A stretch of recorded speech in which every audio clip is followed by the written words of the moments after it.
Hello my dear student, I am your English teacher and today I am going to start your grammar book Tune in Grammar. This is the chapter first, using the dictionary. In this chapter I am going to tell you how can we use a dictionary. Here is an instruction for you. Bridge. We have learned that words are arranged in alphabetical order in a dictionary. इससे पहले हम सीख चुके हैं कि जो dictionary होती है उसमें वो वर्ड्स होते हैं वो अल्फ़ाबेटिकल ऑर्डर में अरेंज किए जाते हैं. Now in pairs write 10 words that begin with the letter D, then arrange them in alphabetical order. आपको भी 10 वर्ड्स अरेंज करने और उनको अल्फ़ाबेटिकल ऑर्डर में लगाना है. A dictionary entry tells us more than just the meaning of a word. एक dictionary में जो एंट्री होती है, जो वर्ड्स होता है, वो हमें उसकी मीनिंग तो बताता है बल्कि उससे ज़्यादा भी बहुत कुछ बताती है. Each entry card the head words tells us pronunciation, parts of speech and definition of the word. Dictionary में जो वर्ड्स होते हैं उसका हेड वर्ड्स वो हमें बताती है, प्रोनाउंसिएशन बताती है, पार्ट्स ऑफ स्पीच बताती है and definition of the word, और वर्ड की डेफिनेशन भी बताती है. Some entries also include an example sentence. कुछ एंट्रीज के तो एग्जाम्पल सेंटेंस भी दिए होते हैं. Let us now look at this section from the Longman new junior English dictionary. See this dictionary. Here the words are arranged in alphabetical order and one example is explained for you. First, corner. The head word is corner. Pronunciation guide. Here is pronunciation corner.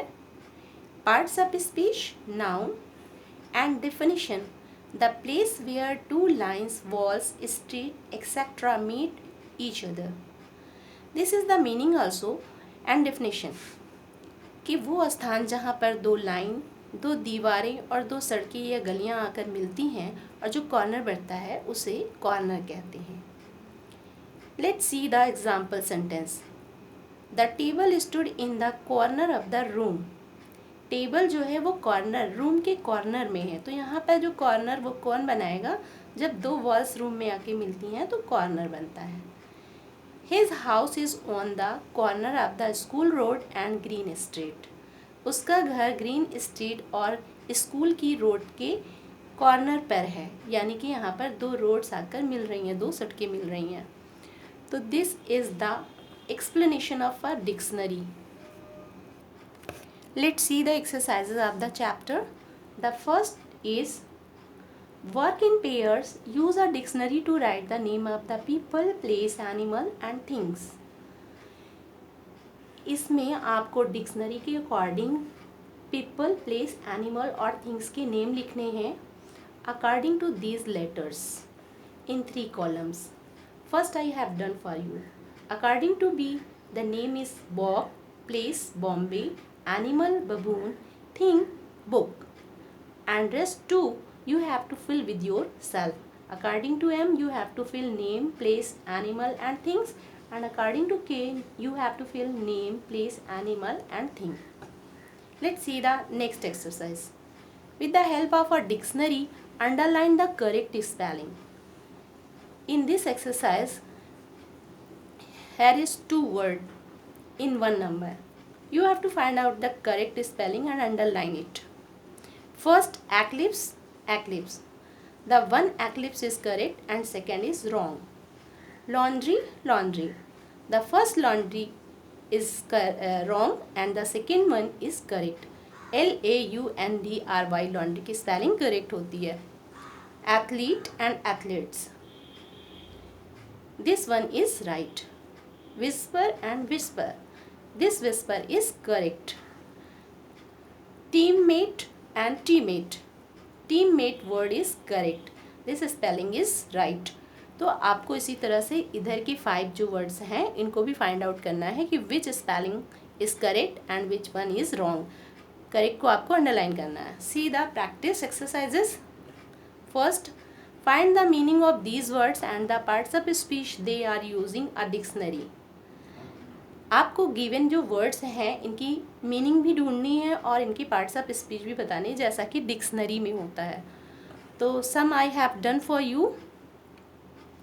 और आपको ये भी देखना है कि they are the same sound words, जैसे ate और eight. यहाँ पर एट की meaning to have a meal है और यहाँ पर एट एक नंबर है, और इसका पार्ट्स ऑफ स्पीच एट जो कि ईट खाने की सेकेंड फॉर्म है, वर्ब है, ये वर्ब की सेकेंड फॉर्म है, और ये एडजेक्टिव है। जैसे आई हैव 8 पेंसिल, मेरे पास 8 पेंसिल्स हैं, तो ये एडजेक्टिव ऑफ नंबर है। तो इस तरह से इसका आपका पार्ट्स ऑफ स्पीच भी बताना है और आपको इसकी मीनिंग भी फाइंड आउट करनी है। नेक्स्ट हमारा है ब्लू और ब्लू। ब्लू कलर नेम है, नाउन है, और ये ब्लो, ब्लू, ब्लॉन, यानी ब्लो की सेकेंड फॉर्म है, वर्ब है, और इसका मीनिंग है टू बी मूविंग। थर्ड है हमारा देयर एंड देयर।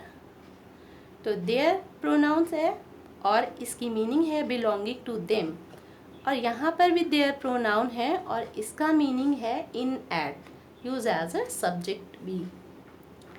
नेक्स्ट हमारा है प्रैक्टिस। प्रैक्टिस की मीनिंग है अ हैबिट और कस्टम, ये वर्ब है। और नेक्स्ट हमारा प्रैक्टिस है, वो भी वर्ब है, इसकी मीनिंग है an activity do regularly. These are the remaining words of exercise A you have to complete in your book. See the next exercise. Frame meaningful sentences with these words. You may use a dictionary to find their meaning. In words को आप meaning बतानी है और आपको इनको sentence बनाना है। तो यहाँ पर स्पेस नहीं है इसलिए मैंने किया नहीं है। I will do this in a copy and send you the picture. 5 I will do and 5 you have to do. Okay student, we will meet in the next video. Till then, bye bye, have a good day.